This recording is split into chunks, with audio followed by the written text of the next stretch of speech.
Olá, sejam todos bem-vindos a mais uma temporada do Redação 360. Eu sou o professor Mário Vitor. Eu sou a professora Suzana Martins. E nós vamos conduzir a nova temporada do podcast Redação 360, que tem tudo para trazer para vocês repertório sociocultural, informações embasadas, elementos que deverão estar presentes na sua redação, seja para o Enem, seja para concursos militares, concursos civis e afins, não é mesmo, Suzana? Sim, sem contar na própria prova do Enem, como um todo, das objetivas e dos vestibulares Brasil afora que vocês venham a fazer também. Exatamente. E para isso, nós vamos sempre estar recebendo algumas pessoas ilustres aqui da nossa cidade e, aliás, também fora de nossas fronteiras, para debatermos sobre temas relevantes da nossa sociedade civil. E o mais interessante, nós vamos aqui juntos fazer um momento de divulgação científica. Vamos divulgar elementos, histórias, livros, coisas que serão muito pertinentes para você construir a sua argumentação e conseguir desenvolver uma redação diferenciada. Para tal, nós vamos ter um primeiro tema no dia de hoje. Qual o tema, Suzana? Hoje nós vamos discutir sobre a cidadania brasileira, seus atrasos, avanços, mas, infelizmente, principalmente os atrasos. E o mais interessante, nessa quarta temporada do podcast Redação 360, 89º episódio, nós vamos ter a presença das duas professoras de História Geral, História do Brasil, do curso Na Reta do Enem, que é o nosso cursinho, curso esse também que abraça o nosso Redação 360. Sem mais delongas, vamos apresentar as duas professoras, a professora Vivi e a professora Glícia. E aí, antes de a gente bater uma bola sobre a temática cidadania brasileira, ou a falta dela, não se sabe, vamos descobrir hoje, eu queria que as meninas se apresentassem e deixassem aqui uma rápida saudação para a nossa audiência. Quer começar? Quer que comece?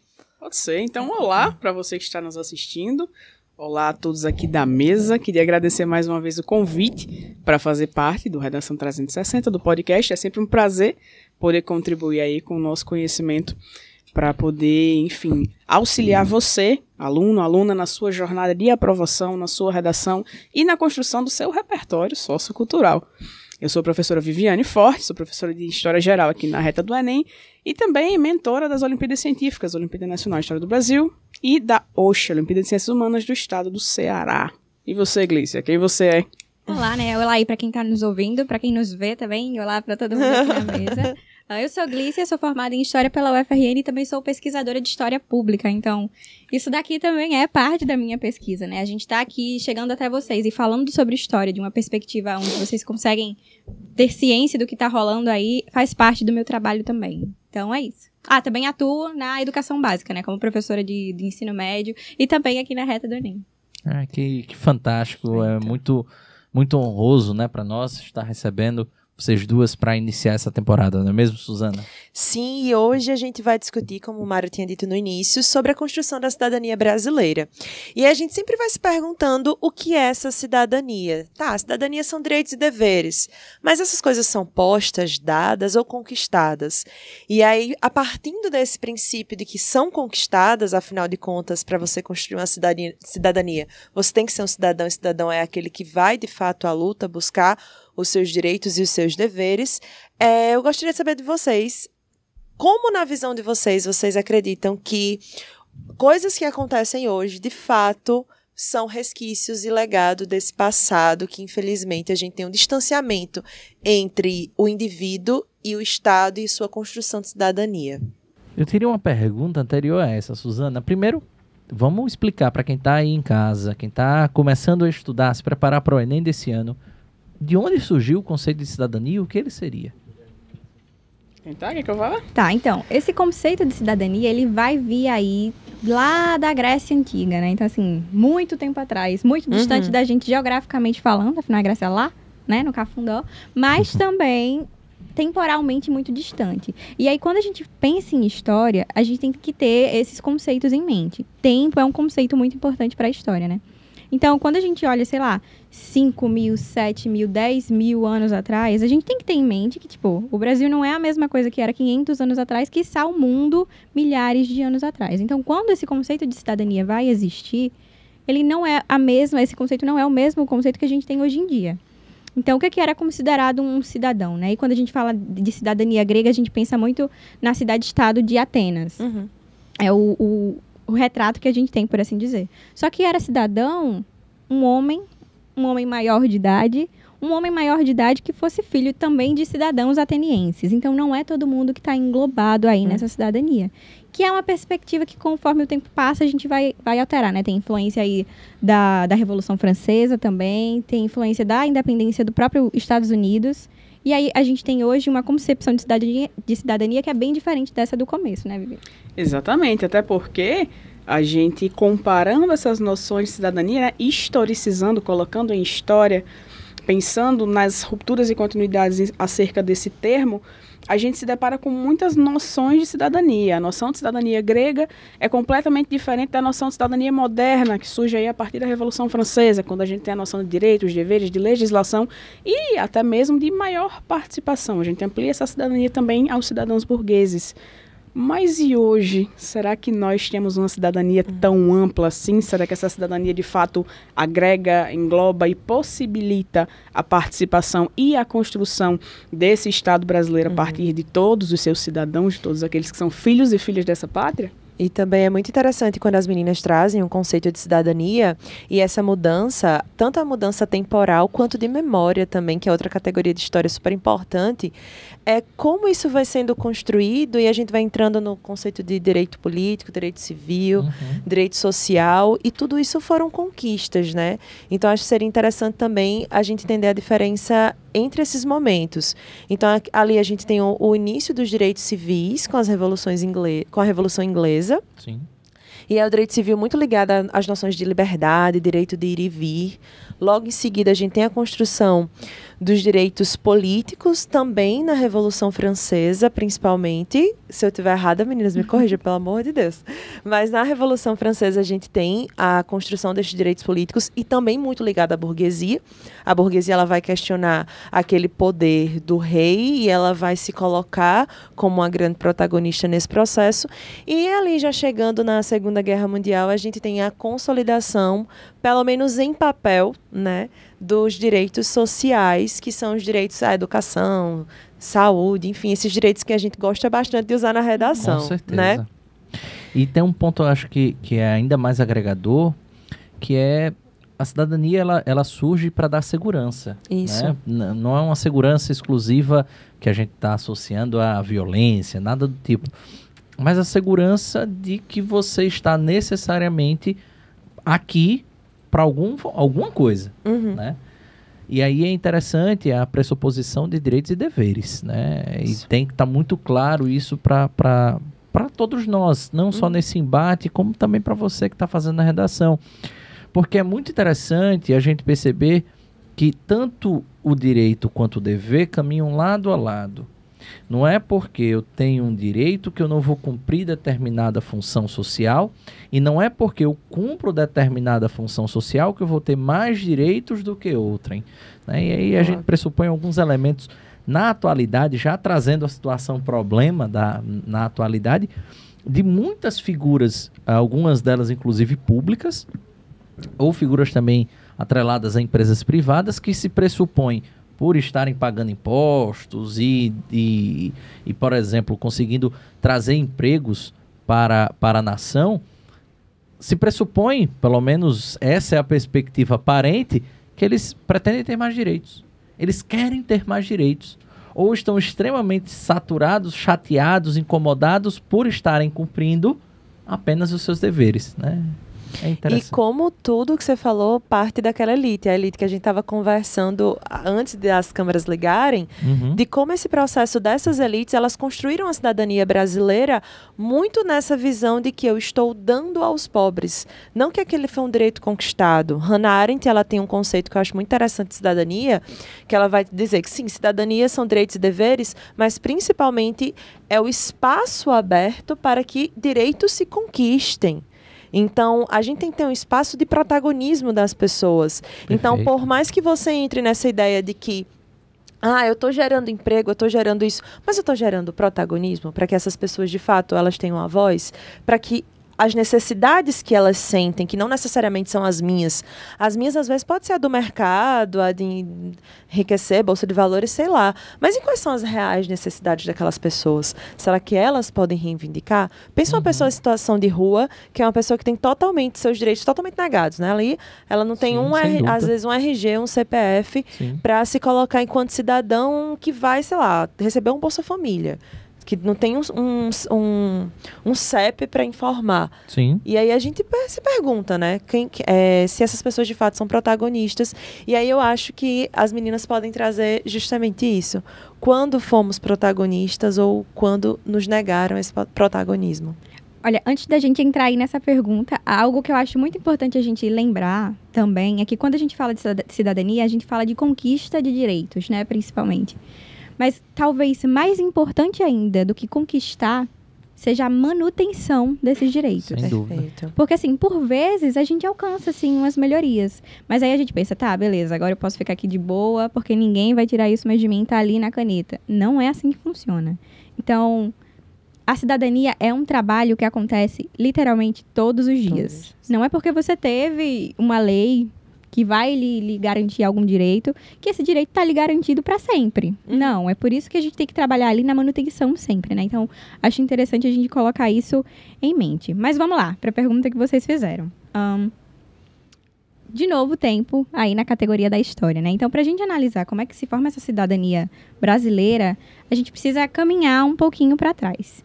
E aí eu vou pedir licença para não caminhar também lá para a colônia, porque eu parto da perspectiva que a gente reduzir todos os problemas do Brasil para a realidade colonial é um pouco simplista demais. Sim, sem dúvida. Realmente é algo que vai influenciar. Todos os países que foram colonizados, realmente eles têm uns problemas a mais do que aqueles que foram os imperialistas e colonizadores, né? Mas não se resume só a isso. Então, eu acho que a gente devia começar com o que acontece ali no começo do século XX, que é quando esses intelectuais eles vão pautar o que seria ter uma cidadania, né? E por que necessariamente aí no começo do século XX? Porque a gente vai ter aí, nesse momento, a passagem de um modelo de Estado imperial para um modelo republicano. E aí a gente vai ter que construir essa imagem nacional. O que é ser brasileiro? Porque enquanto a gente era independente, tá, beleza, éramos independentes. Mas de quem Dom Pedro era filho? Era filho de Dom João VI, que era o rei de Portugal. Então, assim, ele era português, ele não era brasileiro de fato, né? A gente precisa, então, construir essa imagem nacional do que é ser um brasileiro.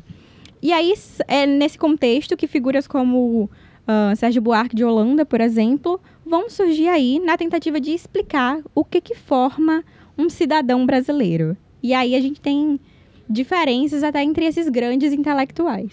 Exatamente. Quando a gente fala de Sérgio Buarque de Holanda e do próprio Gilberto Freire, um ponto importantíssimo e que pode ser, assim, fulcral na construção da sua redação e da sua narrativa. A gente precisa pensar que esses intelectuais são homens de seu tempo. Então, o pensamento, as teorias, as análises, elas são frutos do espaço onde esses homens estavam inseridos.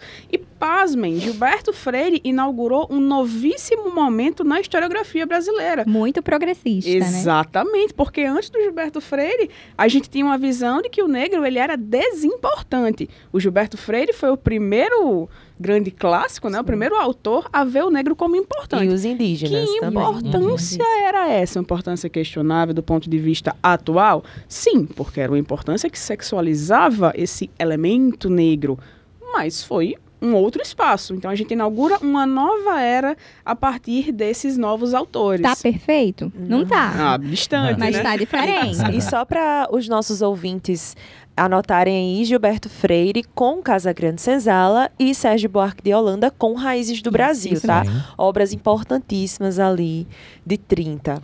Pode continuar, Vivi. Exatamente. Uma outra coisa que Glícia falou e que me chamou muita atenção foi a questão desses direitos, eles precisarem de uma manutenção. E querendo ou não, existe uma frase muito famosa que em tempos de crise, os primeiros direitos a serem retirados são esses direitos sociais, são os direitos básicos, ao direito à moradia, ao direito à liberdade, ao direito à alimentação, à educação. Porque são esses direitos que basicamente fazem de nós indivíduos, seres humanos. A gente precisa se alimentar, a gente precisa se educar. Então, o ataque, ele é direto não somente aos direitos, mas aos indivíduos. É basicamente uma capacidade que se dá de diferenciação do ser humano dos outros indivíduos vivos, né? Então, na hora que a gente pensa na construção da cidadania, é quase uma situação hierárquica, né? O que se pressupõe? Se pressupõe que pela racionalidade humana e a capacidade que tivemos ao longo da evolução das espécies de nos sedentarizarmos, de montarmos civilizações e de conviver em comunidades gigantescas. Nossa, estamos numa cidade com 1 milhão de pessoas.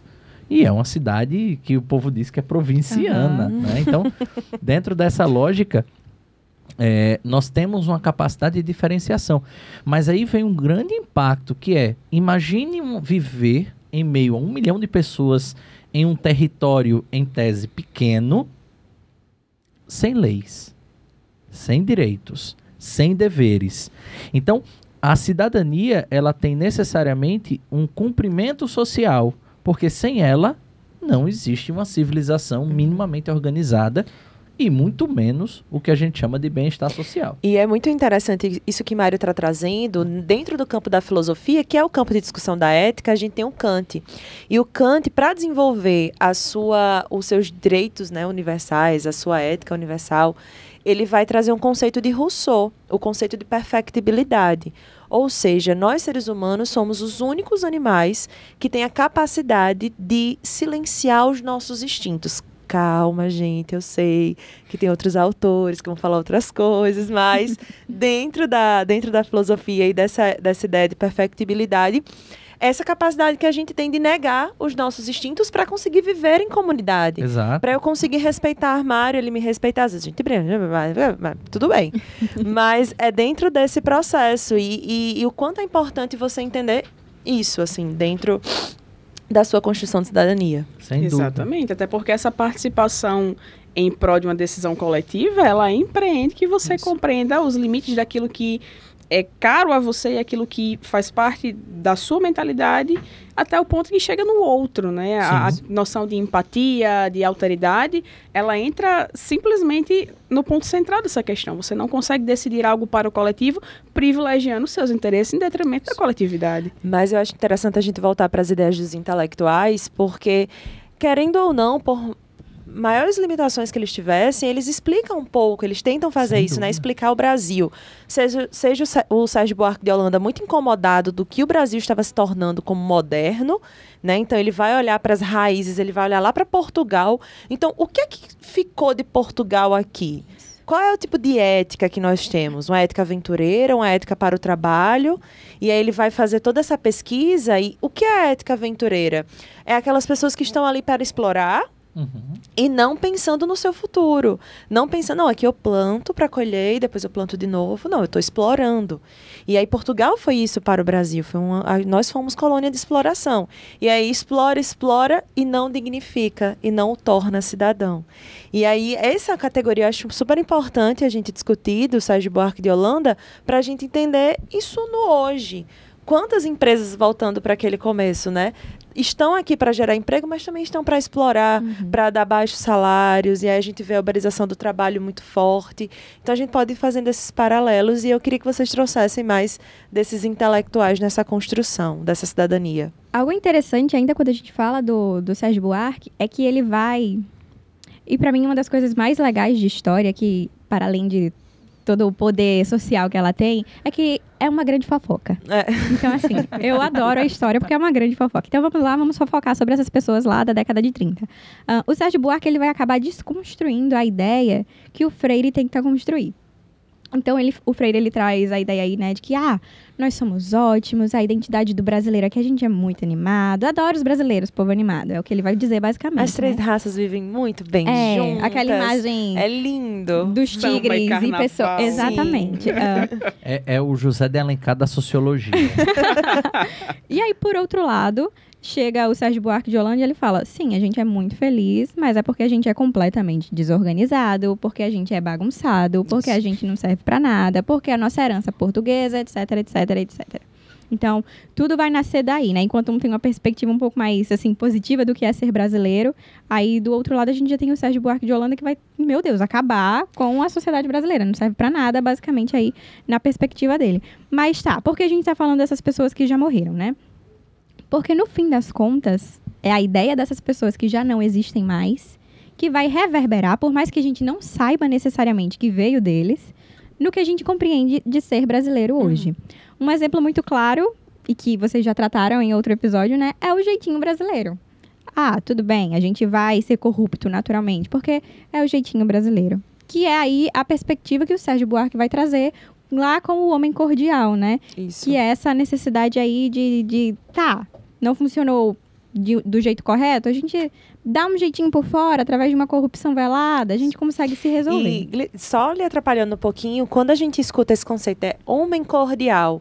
Não é cordial de ser uma pessoa muito tranquila, de ser uma pessoa muito afável. Não, cordial vem de cordas do coração, de cordialidade.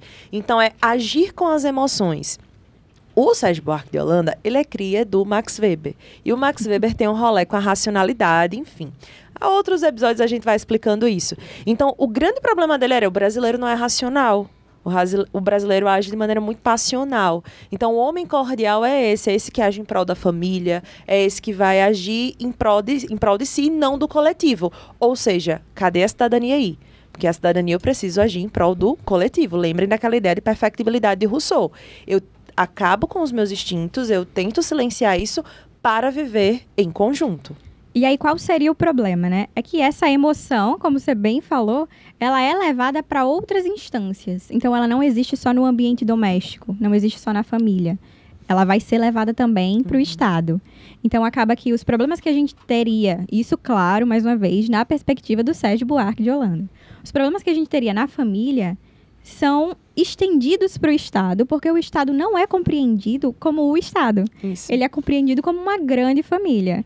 Até relacionando com aquele programa lá, né? Uma grande bagunça. Então, por isso aí que o Brasil teria tantos problemas. Exatamente. Isso bebe até nas mesmas questões que o próprio Sérgio Buarque de Holanda fala sobre os apelidos no diminutivo. É Serginho, Joãozinho, Mariazinha, porque esse inha, ele traz essa noção de intimidade.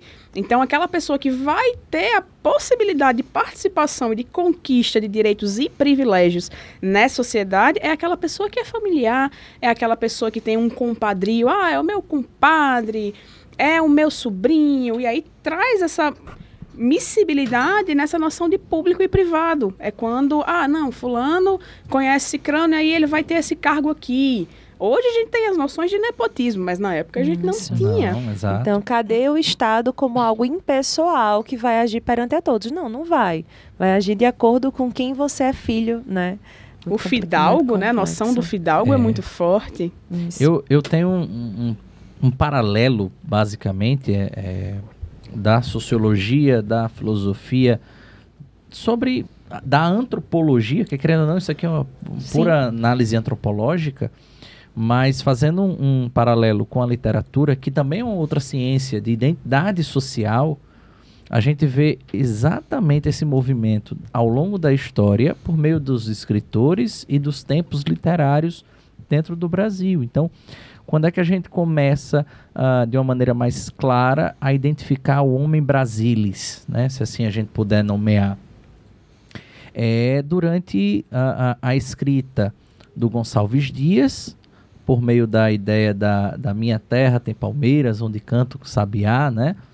E aí, partindo dele, né, essa visão romântica da terra brasilis, parte para o homem brasilis por meio de Iracema, né? Iracema, depois o Guarani, as figuras do Tupã, as figuras indígenas como heróicas, e a tentativa de se criar o que a gente entende por identidade nacional.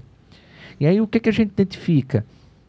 Há quase uma comparação entre a visão de Gilberto Freire, essa visão freiriana, com a visão alencarina sobre o homem brasileiro, a mulher brasileira, sobre essas figuras puras, castas, e que foram dominadas por uma força maior, quase como se fossem indivíduos que não tivessem capacidade de se defender, ou que fossem dóceis por natureza, né? Vai depender, claro, da forma como a gente que está lendo interpreta. E que é quase uma salvação isso que está acontecendo com eles, né? Exato, é como se a civilização fosse trazida de um lugar civilizado para um lugar inexistente. Isso. Né? Como se a ideia do descobrimento fosse reforçada por meio desse olhar.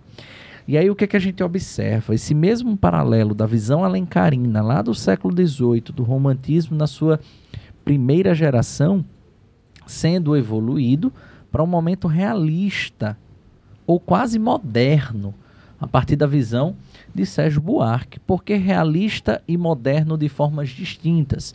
Porque o realismo no Brasil, ele foi uma literatura de rico para rico, com crítica ao rico, ao costume do rico. Então olha que interessante. Embora o nosso principal autor realista, né, Machado de Assis, não fosse de origem rica, ele necessariamente tratava sobre aquele ambiente que ele convivia. Ele conviveu entre um ambiente nobre e ele entendia todos aqueles lados comportamentais e fazia críticas.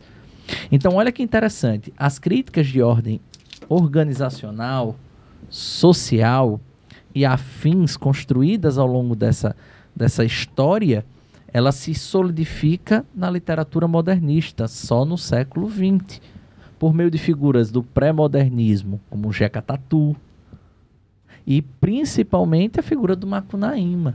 Né? A ideia de que o brasileiro precisa se dar bem, de que o brasileiro é cansado por natureza, é folgado, é corrupto, e aí volta aquela ideia do jeitinho que as meninas também trouxeram. Aproveitando aí a sua fala, é interessante porque essa imagem que você descreveu do brasileiro, no fim das contas, é a imagem que o exterior tem sobre o Brasil.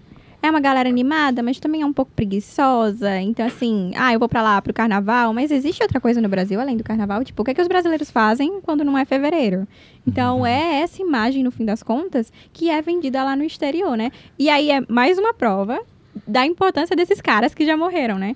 Por mais que a gente não saiba, a gente acaba reproduzindo. Eu tenho certeza absoluta que alguém, nem que seja uma pessoa, concorda aí com a existência do jeitinho brasileiro. E eu não estou negando. Sim. Eu só acho que não deveria se chamar jeitinho brasileiro. Porque se fosse um problema do brasileiro, não existiria corrupção nas outras nações.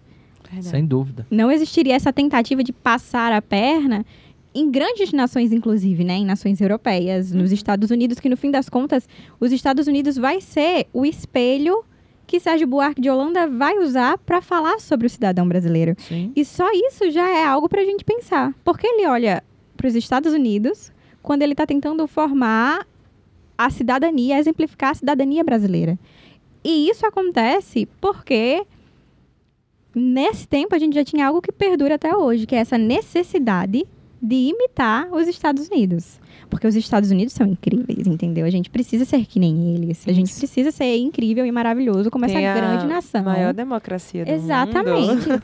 A maior cidadania. Gregos, eu tenho certeza que a cidadania nasceu lá nos Estados Unidos depois que eles tornaram independentes. Eles votam pelos correios. E as eleições não são diretas. Não né? são. Então, assim, não necessariamente eu não acho que seja um problema do jeitinho brasileiro. A gente tem essa característica, assim como, sei lá, a Inglaterra tem suas características. Tá aí o Boris Johnson pra provar, mas ninguém fala que é o jeitinho inglês do Boris Johnson, Sim. né? Então, assim, não é algo que acontece só no Brasil. É isso que eu acho interessante também. E aí, no fim das contas, quando a gente olha pro Brasil hoje, a gente ainda tem muito arraigada essa ideia de que, poxa, eu queria que o Brasil fosse como os Estados Unidos. Eu queria que o Brasil fosse desenvolvido como os Estados Unidos. Mas aí é sobre problematizar, né? Como é que os Estados Unidos se tornou quem é e como ele se mantém nessa posição até hoje. E aí isso já é outra história. O grande sonho da classe média brasileira é ser estadunidense. Então, vamos juntar dinheiro, vamos prosperar e vamos morar nos Estados Unidos. Não, se der tudo errado aqui, eu vou morar nos Estados Unidos. É sempre uma meta, é sempre um objetivo, porque as pessoas interpretam os Estados Unidos como se fossem o país mais maravilhoso do mundo. Mas é um país com uma complexidade social extremamente forte. O que a gente tem aqui de problema social, se a gente for olhar pelo menos pela perspectiva do racismo, por exemplo, a gente tem nos Estados Unidos isso extremamente amplificado. A própria Glícia falou já em alguns outros momentos de como isso é institucionalizado, de certa forma, e isso é aberto ainda, é uma chaga que esse processo escravista ele traz essa permanência, né? Essa continuidade. Assim, não é fazendo juízo de valor, não é falar, o racismo que existe no Brasil é pior, o racismo que existe nos Estados Unidos é pior. Não é isso, mas é diferente. E como são sociedades diferentes, a gente precisa analisar de maneiras também diferentes, com o fato em mente de que a opressão realizada vai ser, no fim das contas, a mesma. Exato. Então, a forma como os negros sofrem no Brasil é uma maneira muito similar da forma como os negros sofrem nos Estados Unidos. Mas como esse racismo vai se mostrar, aí já são outros 500. Sim. E é muito interessante a gente entender que o sinônimo de racismo é morte, as pessoas morrem por ser pretas, e que existe a diferença entre o racismo que opera no Brasil e o racismo que opera nos Estados Unidos. Racismo, sim, é uma categoria social, obviamente, surge como uma pseudociência, que aí o negacionismo está na história desde que o mundo é mundo. Então, o racismo surge e a gente não está fugindo do tema falando de racismo, porque ser cidadão no Brasil permeia muito essa grande questão. Sim. Então, o racismo, a questão de raça surge como uma pseudociência e vem para o campo social muito forte. E aí o racismo que a gente vê aqui no Brasil é muito racismo ligado ao fenótipo. Nos Estados Unidos é muito ligado à origem, à marca da pessoa, né? Então aqui, às vezes, a pessoa mora em uma comunidade, um espaço de vulnerabilidade, mas por ela ser negra de pele clara, ela não sofre racismo como aquele que é retinto, que às vezes mora no mesmo bairro. Nos Estados Unidos isso já é muito mais demarcado e não é fazendo juízo de valor, mas é muito mais fácil de você dizer que isso aqui é racismo. Aqui no Brasil é tudo menos racismo. Qualquer coisa não é racismo. Porque é feio ser racista no Brasil. E também é uma influência... No mundo todo, viu? Por favor. E isso também é uma influência dessa perspectiva mítica de que essas 3 raças sempre existiram de maneira amigável. Eu não sei dizer, mas eu acho que hoje em dia a gente já não tem mais essa abordagem nas escolas no Fundamental 1. Mas eu lembro que Eu acho que não também. Mas quando eu era pequena, eu lembro seguramente de eu tendo que decorar. Se eu tenho um negro com um indígena, vai dar, sei lá, mulato. Mameluco, mulato. É esse nome que a gente... Mestiço. Então, assim, a gente aprendeu ainda... Eu tenho 23 anos, não sou tão velha assim. E com 23 anos eu ainda aprendi que essas 3 raças existiam ali, ó, de boaça. É como se... Não estou dizendo necessariamente que a gente deve viver de passado, não é isso. Mas a gente não pode esquecer os traumas históricos que a nossa sociedade carrega. Isso que você está falando, Glícia, já entra num segundo ponto. A gente falou desse primeiro ponto, ligado ao papel desses intelectuais na construção do que é ser brasileiro. E nesse ethos que foi construído, quantas vezes a gente tem a síndrome do vira-lata em relação a outras nações, mas entra também a cultura racista que a gente tem muito presente para a construção dessa cidadania. Então, essa pessoa que já é denunciada, você não se descobre negro, você é denunciado negro, seja pelos seus fenótipos, seja pelo aquilo que você é. Então, você odeia o seu próprio corpo, é claro que aqui eu não falo de uma posição de lugar de fala neste sentido, mas de uma pessoa que lê e estuda sobre. E eu queria que vocês trouxessem isso também, como essa cultura racista influencia nesse conceito de cidadania brasileira. Aí a gente tem que voltar um pouquinho, vamos fazer esse exercício de voltar ao passado. Quando a gente fala dessa questão da construção do racismo, um ponto muito fundamental, para além de retornar à colônia e perceber o início dessas relações entre essas 3 raças, é pensar o próprio processo de abolição. A construção da noção de que esse processo de abolição, ele não foi uma conquista do movimento negro, mas ele foi uma concessão dessa elite branca, é o que constrói e pavimenta o afastamento dessa população negra desses espaços de participação. Por quê? Porque se eu apago a participação negra de resistência, através não somente da resistência física, mas da resistência simbólica, da questão dos banzos, da organização política, dos quilombos, se eu apago essa noção de que essa população negra, ela se envolveu politicamente e ela tem parte nessa conquista desse direito, a gente afasta essa população negra desses espaços de decisão. A gente tira dessa população negra a ideia de que ela pode, não somente da população negra, mas de todo o grupo de minorias sociais. Se a gente afasta que as mulheres elas conseguiram votar porque elas tentaram votar, porque elas se insurgiram, porque elas se organizaram, as mulheres elas se afastam desse espaço, porque elas não se veem como protagonistas na conquista desse direito.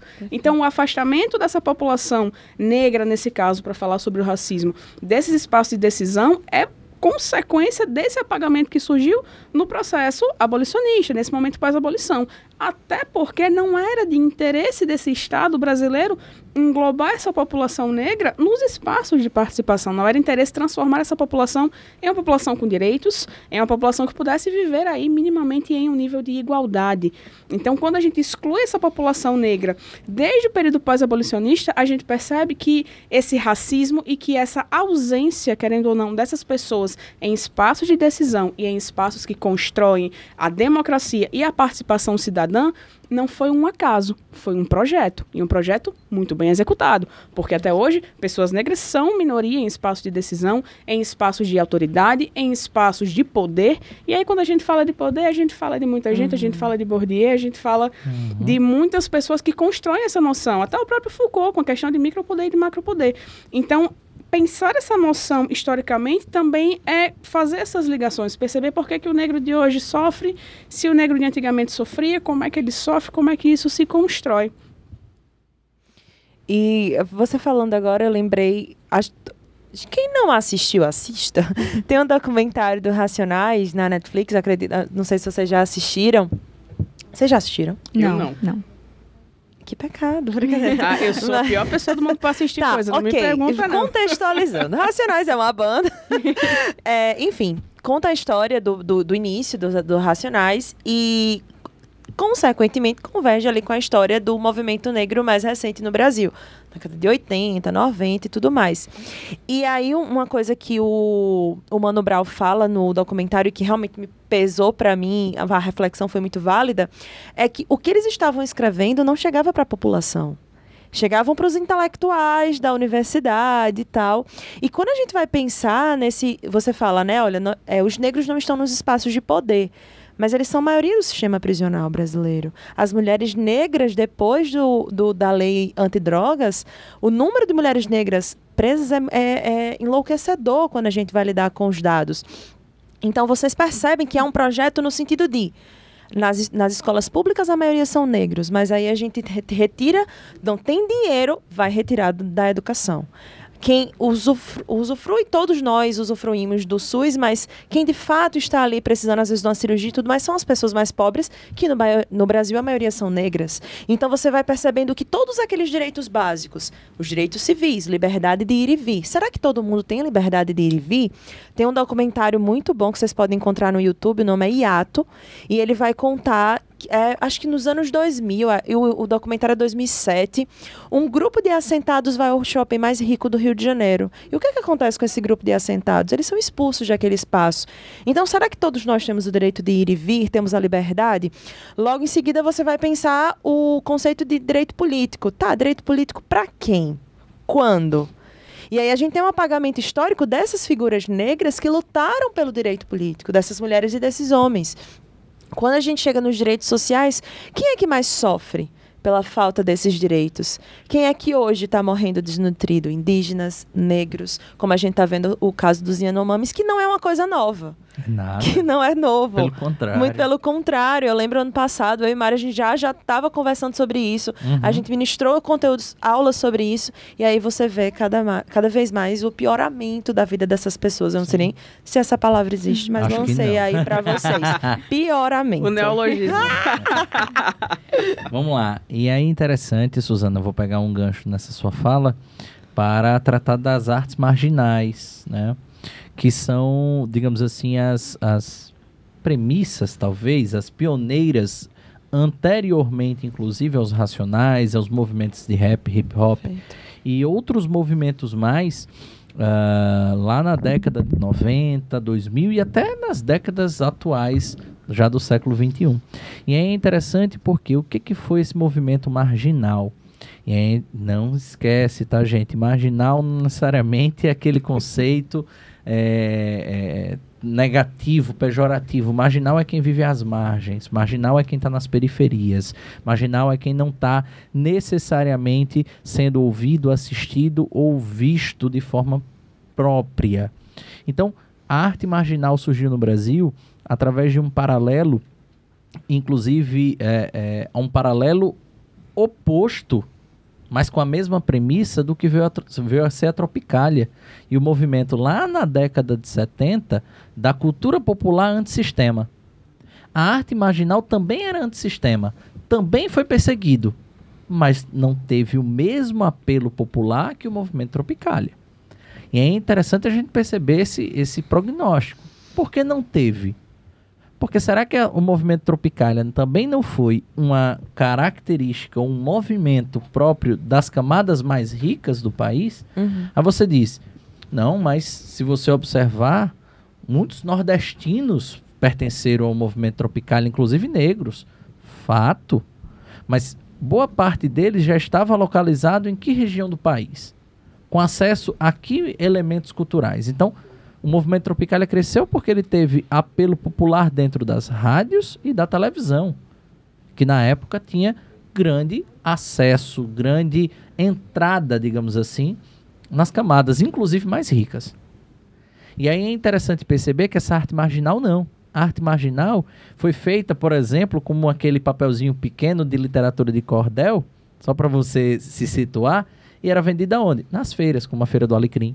Perfeito. Tinha professores universitários que faziam ali seus escritos com denúncias sociais, misturadas necessariamente com elementos artísticos. E quem lia? Isso. Quem acessava? E aí a gente tem outros tantos movimentos oriundos, tais como o rap, o hip hop e outros muitos que são consumidos até hoje. E a gente tem que pensar a arte, a literatura, enfim, todo esse campo como um direito, afinal é um direito. E eu sempre gosto de refletir com os alunos, a gente tá em Natal, tá? Rio Grande do Norte. E aí quando a gente vai pensando quais são os espaços da nossa cidade quando tem show público, quando é pago pela prefeitura. Sim. Quais são os espaços que esse show está ocupando? Não são os espaços de comunidades, não é mais ali dentro da Zona Norte, de fato, contextualizando Zona Norte, Ribeira. é o espaço, é a zona mais, uma das zonas mais periféricas da nossa cidade. Não é lá nesse espaço que está. Sim. É na Praça dos Gringos, em Ponta Negra, perto no Morro do Careca, é ali na cidade, ali... Não, é na Arena das Junas. É na Arena das Junas. Que é uma arena que foi sede da Copa, para quem não sabe. Exatamente, e aí a gente vai pensando, tá, para ir para esse espaço, para pegar um ônibus, é R$4 a passagem. Então, pensando Não, 8. 8? Você precisa voltar. Não, calma, então. É que eu ia falar, é 4 para ir, 4 para voltar. Então, pensando em aumentar. Então, você não tem acesso a esses direitos. Tudo isso vai sendo negado. Exato. E aí, quando tem essas artes marginais, quando tem um baile funk na comunidade, quando tem um brega funk aqui no Nordeste é mais forte, é perseguido. É visto como algo inferior. A própria questão durante a pandemia, que a quantidade de bailes funks que foram, teve batido da polícia e etc. durante a pandemia, porque era proibido, e a quantidade de festas clandestinas que aconteceram, inclusive aqui, pensando no Rio Grande do Norte, salvo engano, em São Miguel do Gostoso e em Pipa, e aconteceram normalmente as pessoas sem qualquer medida profilática, nada, elas só estavam lá bebendo, se divertindo, ouvindo som, da mesma forma que as pessoas estavam na favela, e estavam os dois errados, mas a diferença de tratamento, a criminalização dessas artes que não fazem parte da construção dessa cultura da elite é completamente distinta. E isso que Mário falou entra muito também na questão do papel das mídias na construção dessa narrativa, né, de perceber essa mídia como uma formadora de opinião. Essa mídia é quem chega nas pessoas mais pobres. A pessoa trabalha o dia inteiro, um operário trabalha o dia inteiro, chega em casa às 5 da tarde, 6 da noite, dependendo do transporte público da cidade, toma um banho, janta, vai fazer o quê? Vai assistir 2 horinhas de TV para dormir, acordar e trabalhar de novo. E aí o que é que ele vai assistir na TV? Ele vai assistir aquilo que é da sua cultura, do seu bairro, do que é próprio dele, sendo criminalizado, sendo colocado em uma postura inferior. A inferiorização dessa pessoa pobre cria nas próprias pessoas pobres um sentimento de viralatismo. Então, ao invés de tentar compreender essa estrutura, nossa, estão aqui tentando diminuir aquilo que eu sou, ele começa também a se diminuir, a se enxergar como inferior. E aí ele entra numa lógica muito propícia para que essas classes dominantes, essa elite brasileira, ela utilize essas pessoas como os seus tentáculos, porque a elite ela não se movimenta. A elite ela dá aquele empurrãozinho para que outras pessoas, influenciadas por vários outros organismos maiores, elas entrem nessa questão e entrem nessa disputa. Elas não se reconhecem como parte daquilo que elas veem todo mundo demonizando. Porque se eu vejo todo mundo falando mal do pobre, eu não vou querer dizer que eu sou pobre. Mas, assim, o mercado financeiro tá feliz? A gente tem É o que sempre importa. se perguntar. O mercado financeiro é um sujeito nas frases, Mari. Faria Limer. Então, só pra gente organizar aqui a nossa conversa, os nossos ouvintes vão perceber que a gente já falou do papel dos intelectuais. Sim. A gente já falou desse passado escravocrata que traz até hoje essas pessoas sendo inferiorizadas nesse processo de cidadania, porque vocês estão percebendo, cadê o protagonismo? Mas, meninas, tem mais alguma coisa que vocês observam assim, não, isso aqui é importante pra gente pensar o hoje? Tirando aí o que você falou, né, do nosso queridíssimo mercado, inclusive alguém sabe dizer se ele tá bem hoje, mas então... Acordou com fé. como é que tá o bichinho? Uma coisa que a gente precisa lembrar também, e isso pode soar um pouco meio teoria da conspiração, mas não é que tudo isso que a gente explicou agora não acontece apenas porque a sociedade é um ser vivo, por assim dizer, mas porque existem maquinações por trás. Como o Vivi bem falou, né? Essa ideia do pobre olhar no espelho e ele se detestar não é algo que acontece sem querer. É algo que é planejado. E esse algo planejado, e é aqui que entra a questão de teoria da conspiração, né? É planejado justamente por essa elite. E por que não é uma teoria da conspiração? Porque para que algo consiga se manter lá em cima, é preciso que algo sustente lá embaixo. Então, faz sentido para a elite manter essa população desgostosa consigo mesma. É bom que os pobres, por assim dizer, se odeiem. Porque quanto mais eles se odeiam, mais eles vão querer trabalhar e ascender socialmente através do trabalho, que é outra conversa, né? Que a gente precisa ter também, porque eu não conheço ninguém que nasceu na favela e ficou bizilionário, mas enfim. Então precisa ter essa ideia aí de que eles se odeiem para a manutenção dessa dita elite. E aí é muito importante, eu adoro falar isso em qualquer lugar que eu vou, muito importante dizer que a elite não é uma pessoa que ganha 15k e tem um carrinho e mora num condomínio. Não é mesmo. A gente nem consegue imaginar a fortuna, né? Exatamente. Mas essas pessoas que ganham 15 mil reais, 20 mil reais, 30 mil reais e têm uma condição de vida boa, vai ser aí a massa que a elite vai agir em cima. É a isca que é utilizada para pegar um movimento e transformar em alguma coisa muito maior. Exatamente. Né? Então, mal sabem eles que estão sendo usados como marcha de manobra. E são muito mais próximos dos pobres do que dos próprios, da própria elite. Exatamente. E aí, como é que entra o mercado, né? A gente vai criar, então, uma situação de antagonismo entre o que pertence ao mercado e o que pertence ao Estado. E o Estado vai ser essa figura cordial do Sérgio Buarque de Holanda. Então, tudo que acontece de ruim acontece porque os políticos são corruptos. Qualquer coisa que venha do Estado vai ter corrupção, vai ter gente que não trabalha. Quem nunca ouviu falar que funcionários públicos estão lá só sentados e não fazem nada da vida, né? Porque, enfim, então tudo que é estatal não funciona. Tudo que é estatal é corrupto, mas o grande mercado liberal, ele vai agir de uma maneira mais igualitária. Então, é bom que a gente se preocupe muito mais com esse mercado do que necessariamente com o Estado. Tá, mas por que isso acontece? Porque quando você cria um antagonismo, quando você diz que algo de ruim acontece só aqui, mas não desse outro lado, você abre precedente para que o controle do Estado se dê de maneira não institucional, também por essas pessoas que controlam o mercado. O que eu quero dizer com isso? Que essa dita elite, que o Gessé de Souza vai chamar de elite do atraso, né? Essa dita elite, ela acaba caminhando e fazendo com que a política ande muito mais do que necessariamente a via institucional do Estado. E quando eu falo de Estado, eu falo em todos os níveis. Então, prefeitura, presidência, vereadores, enfim, tudo isso vai funcionar, no fim das contas, aos melindres do Estado. Aproveitando um exemplo aqui da cidade de Natal, né? O que a gente pode falar do transporte público natalense? Eu moro na Zona Norte e não entra ônibus. Não tem ônibus. A Zona Norte é uma única zona. Isso. Mas, por exemplo, se eu estou no Nova Natal, eu não consigo chegar no Parque dos Coqueiros. A nível de comparação, vocês dão um Google, a Zona Norte de Natal é maior do que a cidade de Mossoró. Então, só para vocês entenderem que ela é gigantesca. Pois é. E assim, é muito mais fácil no quesito conseguir ônibus, né? Eu sair da minha casa e chegar aqui em Ponta Negra, que é onde a gente tá agora, do que eu sair da minha casa e chegar, sei lá, no Vale Dourado, no Parque dos Coqueiros. E aí é interessante perceber também que eu moro numa região até que privilegiada da Zona Norte, ali no Pajuçara. Perfeito. Mas onde é que o Vale Dourado está? Qual é a narrativa que se cria aqui em Natal sobre o que é o Vale Dourado? Sobre o que é o Parque dos Coqueiros? E Nossa Senhora da Apresentação ali do lado. Pois é, e essas regiões, elas não têm apoio, assim, nem de ônibus, quiçá de outras coisas, né? E aí já volta para aquela pergunta lá do começo. Existe uma cidadania, de fato, aqui no Brasil, e a gente tá usando aí, claro, o espaço que a gente conhece, né? Um espaço menorzinho, que é da cidade de Natal. Mas, no fim das contas, se você olha para outras grandes cidades do Brasil, isso vai se replicar. E quando a gente fala desse antagonismo entre Estado e mercado, trazendo... Gente, Glícia falou que gosta dos Estados Unidos, então meu cérebro programou para que todos os exemplos são dos Estados Unidos. Mas tá, queda da Bolsa de Valores em 29. Quem é que salvou todo mundo? O Estado? Crises, o Estado.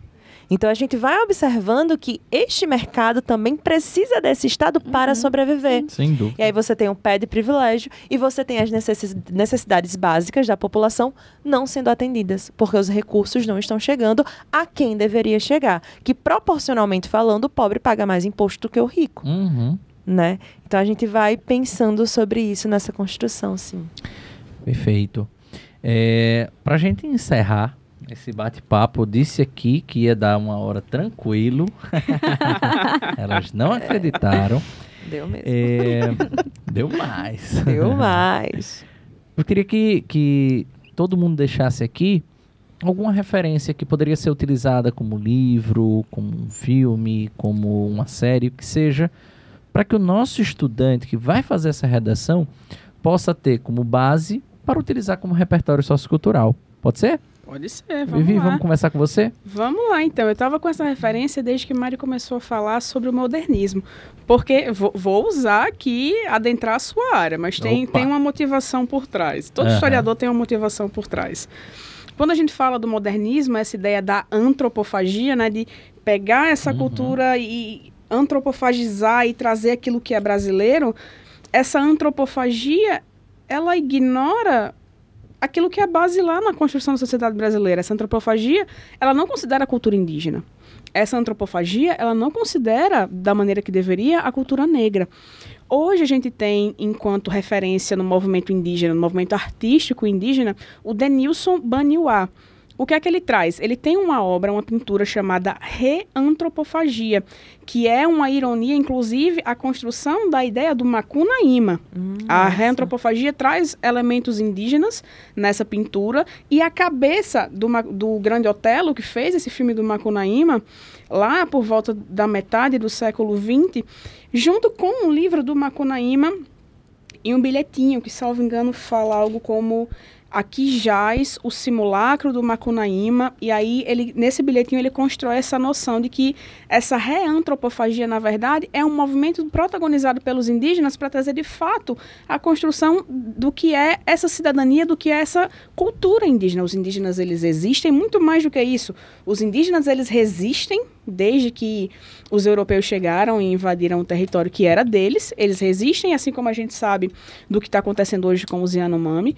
Os indígenas resistem o tempo inteiro. Então, essa reantropofagia é também um movimento de resistência indígena. Os indígenas, eles existem e eles estão em diversos espaços. Glícia sabe disso melhor do que muita gente. Eles estão no TikTok, eles estão no Instagram, eles estão nas artes, eles estão na música. Então, o que acontece é que esse monopólio da mídia pela elite distancia da gente, do grande público, essa participação e esse protagonismo desses povos indígenas. Hoje a cultura negra chega com um pouco mais de facilidade, mas a cultura indígena não. Então, achei interessante trazer para vocês, pesquisem depois. O nome da obra é Reantropofagia, é uma pintura do Denilson Baniuá, que é um homem indígena, e ele tem também uma série de outras obras que falam sobre esse protagonismo indígena, sobre essa construção do que é ser brasileiro. Para a atualidade, acredito que o nosso grande desafio, para além de trabalhar com essa permanência desses direitos, né, essa luta incessante pela manutenção desses direitos tão duramente conquistados, é pensar de que maneira a gente consegue construir uma narrativa que ofereça esse protagonismo aos povos, que geralmente são excluídos desses espaços. Então, de que maneira a gente consegue hoje pensar na cidadania brasileira a partir da perspectiva indígena? A gente tem cenas dos próximos capítulos vindo aí, né, a partir da Sônia Guajajara, e desse Ministério dos Povos Indígenas, que, espero eu, inaugure uma nova era para os povos indígenas na história do Brasil, uma era onde eles sejam respeitados e valorizados da forma que merecem. Mas chama atenção para vocês porque isso pode ser, inclusive, aí algo que venha a ser trabalhado e problematizado em alguma prova, em algum concurso público, né? A ideia desses indígenas retomando esses espaços, ocupando espaços de poder e agora sim atuando por e para eles mesmos. Perfeito. Glícia? Eu penso que, e aí eu vou falar de uma experiência muito minha, né? Eu acho que um livro que serviu muito para abrir a minha mente para toda essa situação foi O Cortiço. Porque O Cortiço é um retrato fiel, do ponto de vista histórico, do que aconteceu com essa população negra e com essa população mestiça mais pobre após a abolição, né? Então, você vê, você consegue enxergar ali toda a forma que eles se organizavam naquele pequeno espaço. E é tipo uma micro-sociedade dentro daquele cortiço. Então, eu acho que é uma ótima recomendação aí. Até porque a leitura é muito boa, diferente do que acontece normalmente com alguns clássicos brasileiros, que é meio truncado. Então, é uma leitura bem fácil. E eu queria também aproveitar o gancho aqui do que Vivi falou. Vou chutar aqui, falar só uma pessoa, mas tem vários outros. O TikTok, como provavelmente vai sugerir outras pessoas quando vocês entrarem lá. Mas é o perfil da Cunhaporanga, que é uma mulher indígena que produz conteúdo para o TikTok, né? E aí a Cunhaporanga, ela vai ter uma perspectiva mais de mostrar realmente como é o dia a dia dela, o que ela faz. E ela vive tanto na aldeia quanto na cidade. Ela é de Manaus.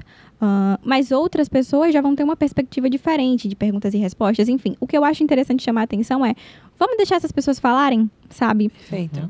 Quando a gente fala de populações à margem da sociedade, normalmente, quando a gente fala assim, as primeiras que vêm na nossa cabeça são negros e indígenas. E eu acho que bom, os negros estão caminhando muito bem, mas eu sinto que os indígenas ainda são muito esquecidos. Então, vamos tentar ouvir essas pessoas, porque elas têm voz e elas estão ocupando outros espaços. Então, eu deixo aí a indicação da Cunhaporanga, mas tem a Alice Pataxó, as pessoas da tribo Anana, várias outras, né? Perfeito. E acho que fica de lição nesse episódio de hoje, né? A questão do protagonismo. Então, o protagonismo é a grande chave para se construir uma cidadania.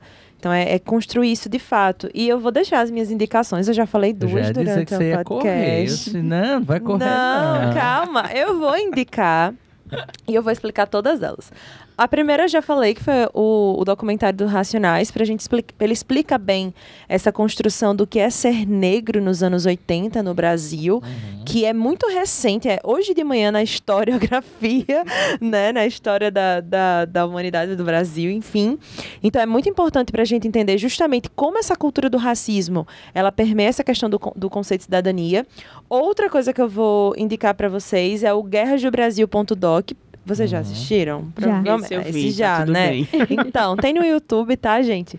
O segundo episódio fala sobre a Guerra de Palmares. E eu lembro que eu já coloquei esse episódio numa turma e eles ficaram impressionados o quanto os quilombos eram gigantescos e o quanto essa resistência foi muito importante. E dar protagonismo é olhar para a história dessas pessoas e entender que as conquistas vieram a partir delas. Então, acho que esse documentário, ele é curtinho. Deixa eu ver, não tenho tempo aqui, mas ele é curtinho e acredito que a gente sai de uma grande reflexão. E também o mini documentário Hiato, para vocês perceberem também essa questão do ir e vir, que não é muito, de fato, feito assim na nossa sociedade. E eu acho que são essas as minhas indicações. Mário Vitor, você tem indicações? Eu tenho uma... Basicamente, o grande ensinamento, acredito eu, desse podcast vem da ideia de cultura como do básico a aquilo que também não deixa de ser básico, mas que acaba não sendo acessível. Traduzindo o que eu estou querendo explicar aqui, cidadania e fome são coisas que diriam eu que são opostas. E o primeiro passo para que nós possamos alcançar a cidadania é dar de comer a todo mundo. né? Então, eu acho que esse é o grande ensinamento desse bate-papo, o grande ensinamento que você pode levar para casa. Disso, eu amplio um pouco mais, porque nós não somos ou não estamos aqui simplesmente para comer. A gente também está aqui para se divertir, também está para aprender, também está para conviver, aprender a conviver com as diferenças e principalmente desenvolver-se como um todo. Porque se você cresce, nós crescemos juntos. Eu cresço junto. A gente perde muitas potencialidades para a fome, para o crime, para todas essas questões. E essa elite, ela não entende que na hora que ela, para se permanecer onde ela está, ela oprime as demais classes, camadas, etnias, enfim, ela na verdade está regredindo e levando o nosso país para o fundo do poço, literalmente. Então, tem algumas referências que têm a ver com isso. A primeira delas é uma música do Titãs, é a nova, Comida, né? Ninguém escuta Titãs faz 5 anos. Ninguém Brincadeira, não joguem hate em mim. Obrigado. Fãs de Titãs, atenção. Fã de Titãs. Existe ainda? Ei, Mário Vitor. Não, eu sou fã do Titãs, por isso que eu tô tirando. Sim, tá, claro, senhor. Bebida é água, comida é... Bebida é água, comida é pasto. Você tem sede de quê? Você tem fome de quê? O básico para você ter vontades, ânsias, desejos, é você estar ali alimentado. Então, na hora que a gente cita, como vocês também trouxeram, a situação dos Yanomamis, é a prova de que o Brasil está fracassando, ou fracassou. Fracassou. Né?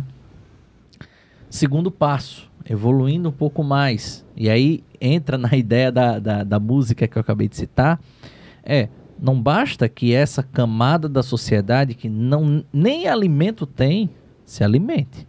É preciso que se dê condições para que ela cresça. Cresça partindo para a educação, cresça partindo para a arte, para a cultura, cresça partindo para acesso à internet, que é fundamental no mundo globalizado, cresça partindo para a ideia de, a gente falou de forma até pejorativa do mercado, mas que se tenha um mercado nem que seja interno entre eles, que se fomente. Afinal, isso também é um processo evolutivo do mundo. Então, dê-se condições daqueles povos tradicionais que caíram no Enem ano passado serem povos como quaisquer outros aqui no Brasil, que tenham condições de conviver da forma pacífica, de uma forma agregadora e cidadã.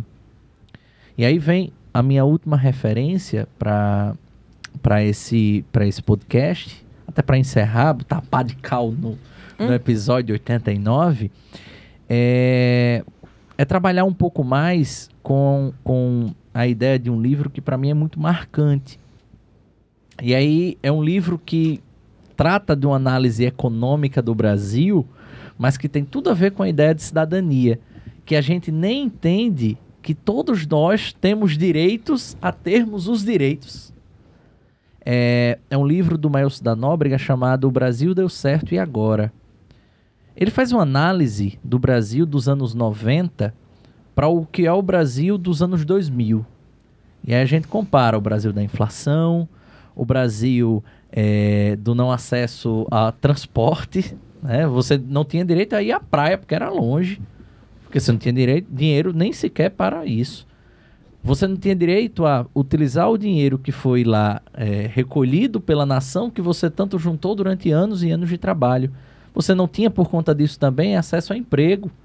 Por quê? Porque as empresas pequenas quebraram. E quando as empresas pequenas quebram, o Brasil quebra.